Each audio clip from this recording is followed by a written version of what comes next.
Looking back at 2020, Hasan Piker gained millions of followers on Twitch for calling out far right-wingers for his unapologetic, unfiltered commentary. Bro, how, dude? The Patriot Act, dude. What the What are you saying? How are you a libertarian, dog? What the But now he is becoming more and more controversial. I think it's a little funny when a guy spends his whole life shitting on somebody like Bezos and then signs an exclusive contract with Bezos so that he can make millions of dollars to go and buy $1 million mansions. The very socialism he preached now is doing exactly the opposite of it. Hasan started as a political commentator, pulling in viewers with his charismatic take on current events and his unwavering commitment to liberal values. He was getting so much attention that he debated Andrew Tate and left him speechless when it came to defending women drivers. And a lot of the things that you said that you've been called out on, specifically in regards to like women driving, as a matter of fact, are just generally untrue. There's no empirical evidence to back up those claims. Finally, he was let go because Tate couldn't defend his viewpoint. Let's move on, because this dude he's lame, my friends. Let's All get right, this. yeah, Hasan, I appreciate you coming on. We're gonna bring in another guest though. All right. Why does Tate need a teenage moderator to step in and defend him when he is doing poorly, says. This debate got him a lot of attention for destroying extreme right-wing views. No joke, this was the video that introduced me to you, says one viewer. Fast forward to 2025, and the story couldn't be more different. The man who once positioned himself as the internet's moral compass has become one of the most controversial figures in streaming, losing credibility faster than he can deflect criticism. Hasan Piker isn't merely another controversial figure pushing boundaries, he's emblematic of a deeply troubling trend. The glamorization of extremism through superficial charm and savvy branding, and disturbingly, the New York Times is leading the way. So what happened? How did someone who preached about workers' rights from his multi-million-dollar mansion end up alienating even his closest allies? Let's break down the complete collapse of Hasan Piker's reputation, starting with the moment everything began to unravel. In early 2025, when Hasan caught a 3-day ban from Twitch for what many considered a blatant call to violence against a US senator. Popular Twitch streamer Hasan Piker, known as HasanAbi, has been banned from the platform, following a controversial statement about Florida Senator Rick Scott. If you cared about Medicare fraud or Medicaid fraud, you would kill Rick Scott, okay? You wouldn't make Rick Scott, former governor of Florida Rick Scott, you wouldn't... Now, Hasan tried to play it off as hyperbolic language, claiming he should have said punish instead of kill, but the damage was done. I should have simply said Mike Johnson should punish Rick Scott, perhaps with the, maximum punishment, whatever that would be, for defrauding Medicare and Medicaid for over $1.7 billion. Now let's... The internet erupted. Critics pointed out the obvious double standard. If any right-wing streamer had made similar comments about a Democratic senator, they would have been permanently banned. But Hasan, 3 days. That's it. Even more frustrating was watching him spend 95% of his response video complaining about Osmond Gold and other critics instead of taking genuine accountability. The clip's too short, maybe it's out of context. I hope so.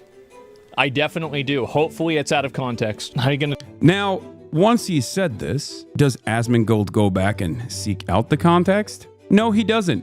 Instead, he follows... He dedicated maybe 5% to an apology before launching into a tirade about how everyone was taking him out of context. I wanted you guys to see the full context of the story. I was obviously not asking for people to kill Rick Scott. I think that would be ridiculous. Things got even messier when Hasan started showing Houthi propaganda on his stream, music videos, and militant footage that he described as part of a broader resistance movement. Like they will literally take the war to them no matter what. It's an act of for them it's an act of resistance, you know what I mean?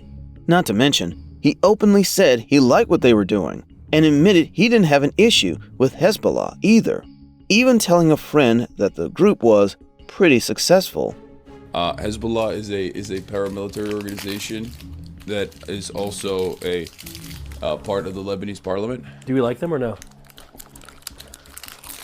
I think as a resistance group, they're pretty successful against Israel. Oh. But everybody hates them. Like, everybody in the region, a lot of people don't like them. Like, I like what you like. I don't have an issue with them, let's just say. They're Shia. Even XQC, who isn't exactly known for his political insights, called out how insane this was. Well, I'm not dumb. It's just that most of Hasan's take aren't just like criticizing America and everything they've done or doing, right? It's like acting like mega ultra hating it, right? Sometimes you need to acknowledge when the people you're defending are doing indefensible things, but Hasan couldn't see it. He was so deep in his echo chamber that kidnapping civilians somehow became acceptable collateral damage. The terrorist sympathizing reached a new low when Hasan streamed Houthi music videos featuring armed militants. His chat was confused, pointing out that they were watching people with guns, not just a harmless music video.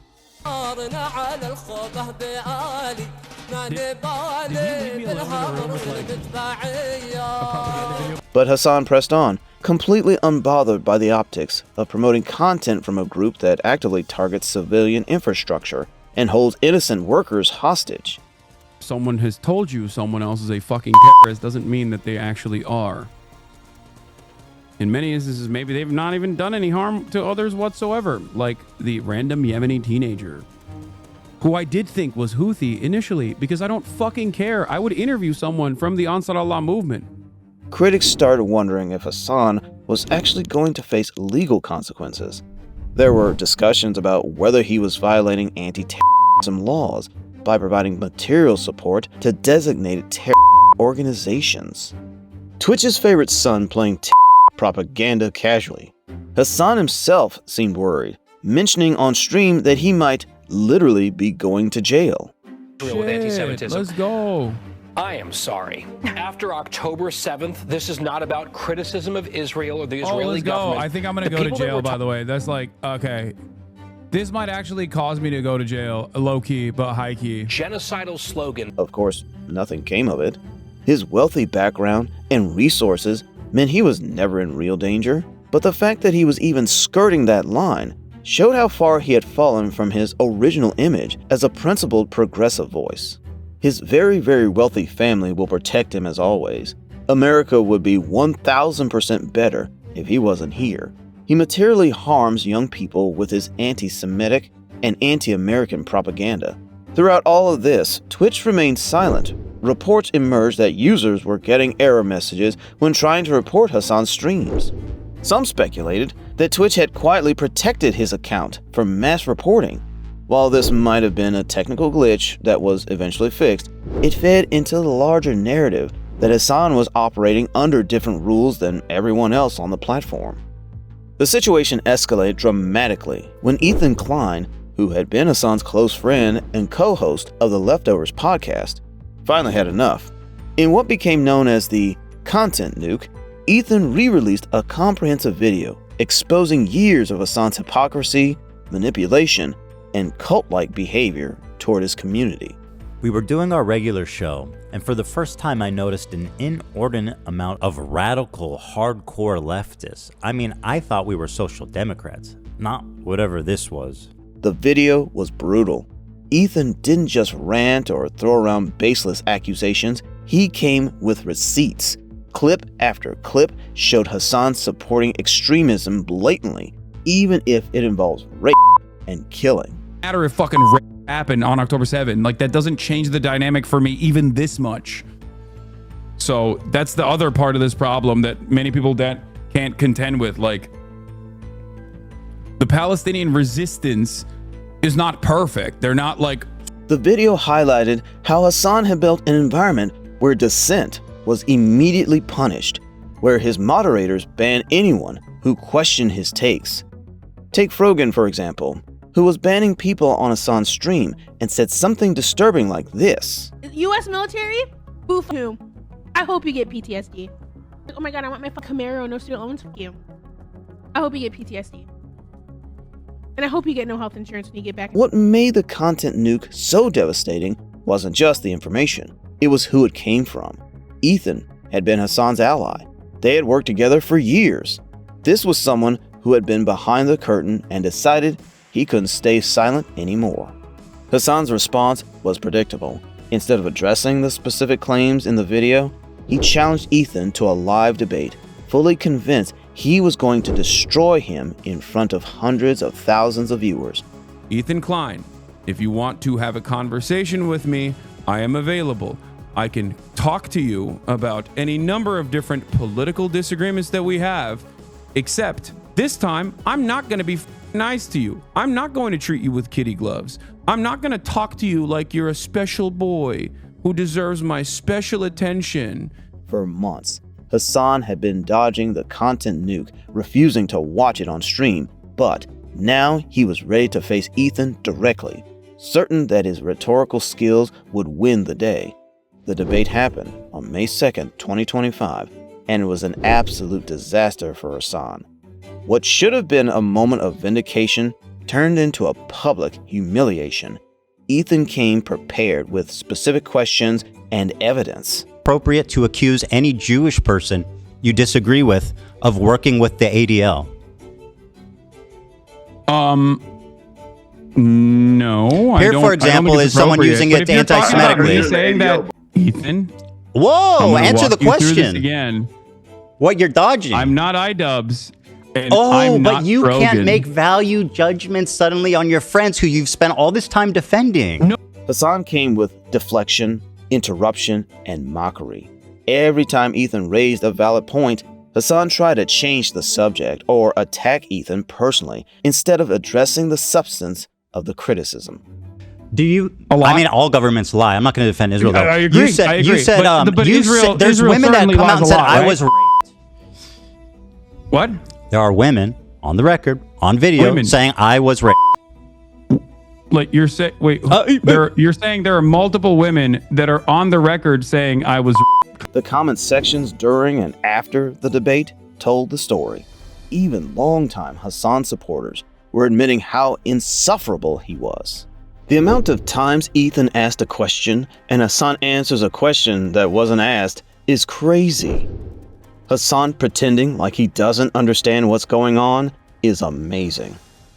The overwhelming consensus was that Hasan had completely embarrassed himself. On September 10th, 2025, news broke that Charlie Kirk had been shot and killed during a campus event at Utah Valley University. Most people online were stunned, horrified, and grieving. Hasan Piker? He managed to turn the tragedy into yet another example of why his political commentary has gone completely off the rails. He went live on stream and made a video titled, "Charlie Kirk was not a good guy." Tough to square with his penchant for demeaning members of the LGBTQ community as freaks and referring to trans people with the slur, the T word. Faced with the prospect of Kamala Harris' presidency, Kirk told his audience that the threat had to be averted because Harris wanted to kidnap your child via the trans agenda. He went ahead and started calling how Charlie Kirk was a bigot and showing Kirk's opinions about Muslims and LGBTQ community. But beyond that, he turned Charlie's death into a spectacle of his ego massage, highlighting how he shut Charlie down in their debate and claiming Charlie only debated college students because he couldn't handle someone like Hasan. When people are like, oh, Charlie Kirk would cook you. Bitch, I've already debated his ass twice. It was less about honoring a life lost and more about Hasan centering himself and his views in someone else's tragedy. Classic Hasan. God. Disavow quickly and vehemently for your own safety? Yeah, no dude. What the do you mean? Of course, I don't think you guys understand. I was supposed to debate him in a public setting like a month from now. Obviously, aside from the principle of it all, yeah, no it's also for my own personal safety as well. He took it even further with his political point scoring. Within minutes, Hasan was using Kirk's death to lecture Republicans about gun control and America's obsession with the Second Amendment. He framed it as ironic that Kirk was killed while answering a question about mass shootings, as if the horror of the event was some kind of gotcha moment in a debate. For someone who constantly defended the weak ones of the society, Hasan's response came off as callous, smug, and opportunistic. The dark irony of this sequence of events, it is that mentality that stops people from even seeking the truth about how, or seeking solutions on how we could stop gun violence in this country. The streamer, who once commanded respect across the political streaming space, had become a punchline. His former allies had abandoned him. His audience was fragmenting. Even mainstream outlets were covering his controversies with news segments highlighting his sympathizing and extreme rhetoric. By September 2025, Hasan's fall from grace was almost complete, but there was one more thing to go. It was animal abuse. A few days ago, Hasan was seen scolding his dog on a stream, but this was not just him telling his dog to sit down in a tone that sounds unsettling. Kaya, now is not the opportunity for you to... Down. The story goes much farther than that, and a bunch of people suspected that he was actually using a shock collar on his dog. Beyond a shadow of a doubt that Hasan shocked Kaya on that stream or anything like that. Hasan clarified that it was just a vibrator, not a shock collar. This is the one that people are talking about. Okay, this is the one. This is the one that they saw. It has the capacity to vibrate, and that's it. But people didn't buy, and internet erupted, accusing him of animal abuse. And if that is the case, and that, to me, that's what it seems like the case is, that's super fucked up. She didn't do anything wrong. I don't think there's anything to warrant him being upset in the first place. And to be upset enough to press a, correctional button on that device is so beyond fucked. Not just that, a controversial streamer like Pokemon didn't even release the podcast she already shot with Hasan. There's this thing that happened. Pokimane and Lily Pichu canceled their podcast featuring Hasan tomorrow. We've been watching the recent drama unfold concerning our guest. Somehow, this controversy got so big that Hasan is getting canceled. Maybe it's the karma finally catching up to him, and his dog paved the way for it.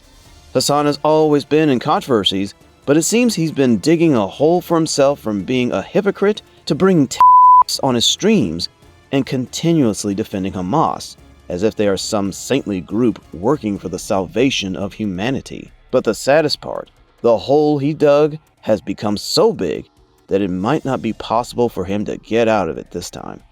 Hasan Piker sucks now because he probably always did. We were just too distracted by the performance. So, what do you think about Hasan? Let me know in the comments. Also, don't forget to check out my recent video.